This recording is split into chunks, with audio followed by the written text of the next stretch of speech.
Hello दोस्तों, कैसे हैं सब। मेरा नाम है हिमांशु और मैं स्वागत करता हूं आप सबका आपके अपने चैनल कॉमिक वर्ल्ड पर। तो चलिए दोस्तों, शुरू करते हैं राज कॉमिक्स में भोकाल की धिक्कार सीरीज की पहली कॉमिक्स धिक्कार का दूसरा भाग।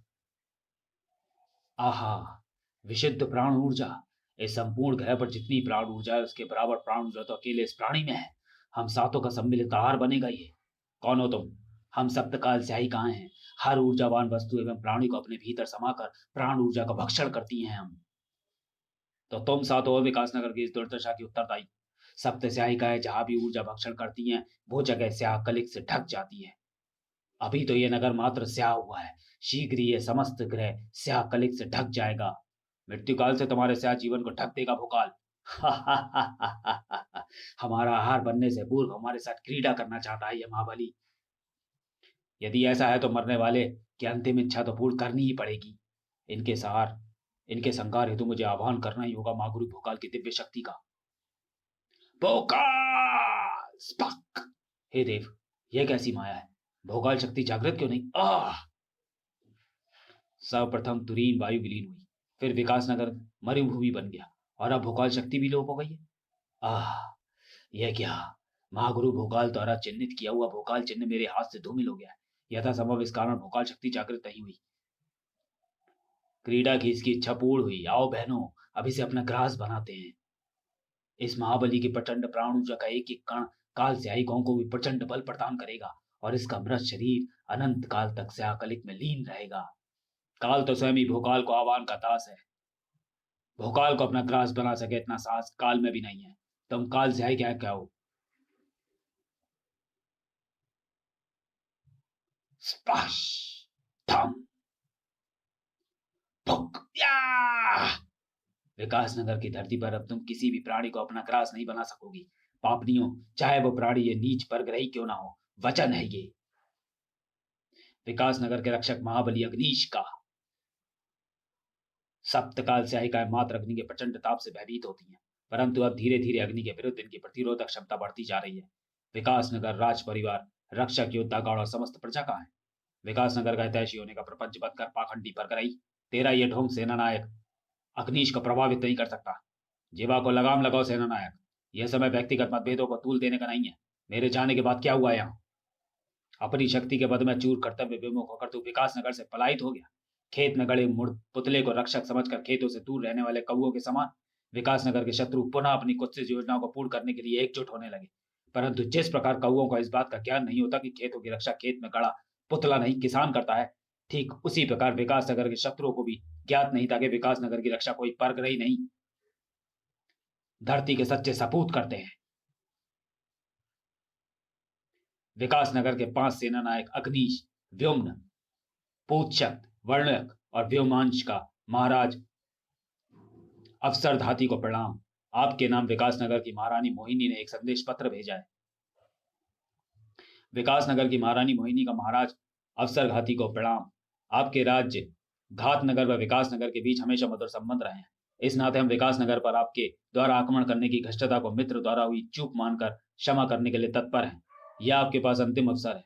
या तो आप व आपकी सेना अपने हथियार हमारे पांचव सेना नायकों के चरणों में डालकर वापस लौट जाए, अन्यथा पांचव सेना नायकों के हाथों ही अपनी दुर्दशा के उत्तरदायी आप स्वयं होंगे। रानी मोहिनी का ये दुस्साहस अपने रंग महल में दासी बनाकर रखूंगा मैं उसे। आक्रमण! अग्नि की प्रचंड ज्वाला से प्रज्वलित अग्नि खटक से भस्म कर डालेगा पापियों को सेना नायक अग्निश। व्योमांश का स्याह सिंगल लील जाएगा हर कलुषित शक्ति को, जो बचेगा उसे तड़ितास्त्र भस्म कर देगा। व्योम्न का वायुवाद तिनके की तरह बिखेर देगा शत्रु सेना को। पापी हृदयों को चीर डालेंगे वर्णक के जल तीर, लील जाएगा शत्रुओं को धारागर। यह धरती प्रतशक्त की माता है और माता के सीने पर पाप का बोझ सहन नहीं करेगा प्रतशक्त। आगे बढ़ वृश्चिका रथ, रौंद डाल शत्रुओं को। मैं गतरक से इनके शीश चूरता हूं। हम पांचों की सम्मिलित शक्ति कहलाती है पांचव, और पांचव के समक्ष तो सहस्त्रों स्वर्गों की सेनाएं भी ठहर नहीं सकती, तो तुम्हारी क्या बिसात है? पांचव ने अपने युद्ध कौशल एवं बाहुबल से सदा यह सिद्ध किया कि पृथ्वी की रक्षा के लिए किसी परग्रही की आवश्यकता कतई नहीं है। अनगिनत संकटों ने विकासनगर का रुख किया, परंतु पांचवों ने हर संकट का रुख काल की ओर मोड़ दिया और फिर आई वह काल रात्रि। समुद्री तूफान की तरह संपूर्ण विकास नगर को अपनी चपेट में ले रही है काल स्याही। अखंडनाथ की गूंज पर भी नहीं आया भूकाल। अब हमारा अंत निश्चित है। हमारे रहते ये संभव नहीं। विकासनगर के योद्धागण। परंतु कहते हैं ना कि मित्र किसी भी व्यक्ति के व्यक्तित्व का प्रतिबिंब होते हैं। जब भोकाल ही कर्तव्य विमुख और विकासनगर से विश्वासघात कर गया तो उसके मित्रों से कर्तव्य परायणता की अपेक्षा कैसे की जा सकती थी। विकासनगर की प्रजा को संकट के भंवर में जकड़ा छोड़कर भाग खड़े हुए तुम्हारे शूरवीर मित्र। नहीं, यह सत्य है। योद्धागण अपनी प्राण आहुति दे सकते हैं परंतु शत्रु को पीठ दिखाकर नहीं भाग सकते। यही सत्य है। मृत्यु रूपी काल स्याहिकाओं को साक्षात देकर तुम्हारे मित्र कहां वायु विलीन हो गए यह कोई नहीं जानता। और पीछे विकासनगर की जनता को उसके हाल पर छोड़ गए। पानी से भी पतले खून वाले तेरे मित्र। परंतु पांचवों की रगों में दौड़ता रक्त पानी नहीं हुआ था।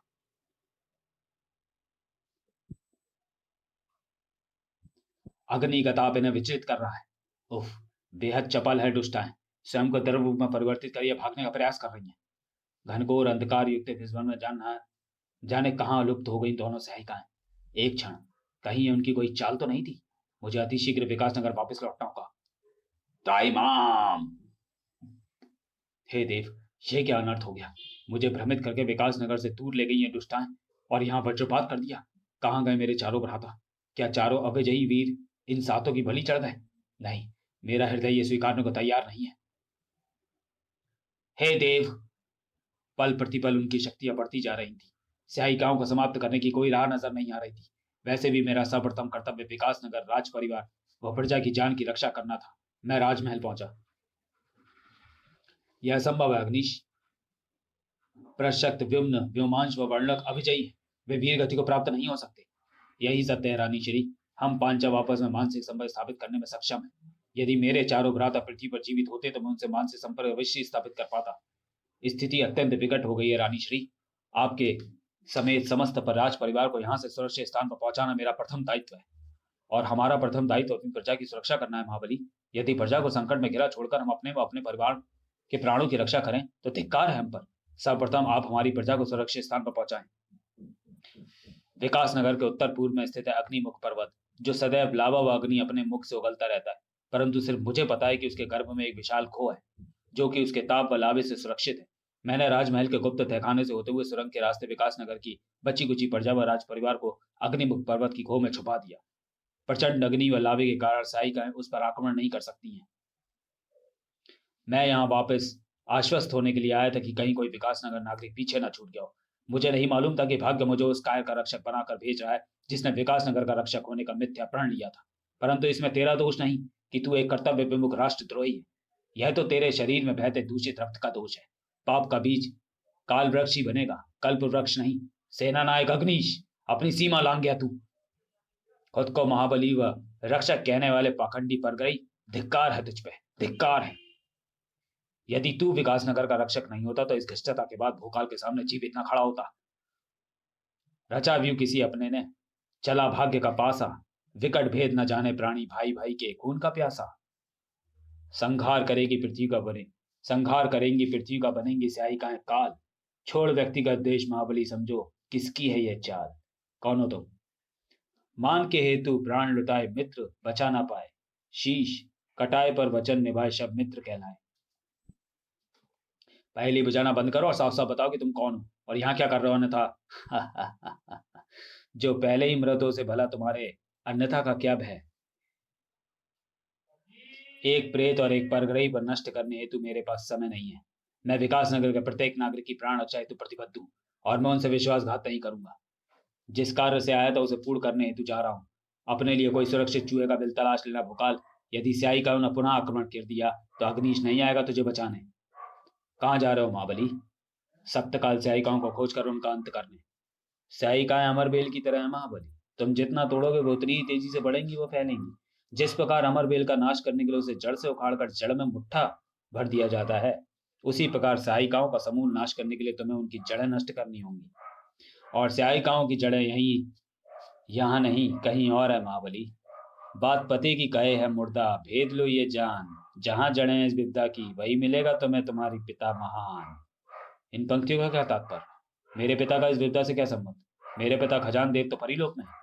तुम्हारे पिता कहाँ हैं ये तुम्हें ठीक पता है महाबली, परंतु तुम्हारे पिता कौन है ये तुम्हें ज्ञात नहीं। क्या भला हो तुम? मैं शव मित्र हूँ महाबली। जीवित लोगों में तुम्हारे पास ऐसा कोई नहीं बचा जिस पर तुम विश्वास कर सको, परंतु इस मुर्दे पर भरोसा कर सकते हो तुम।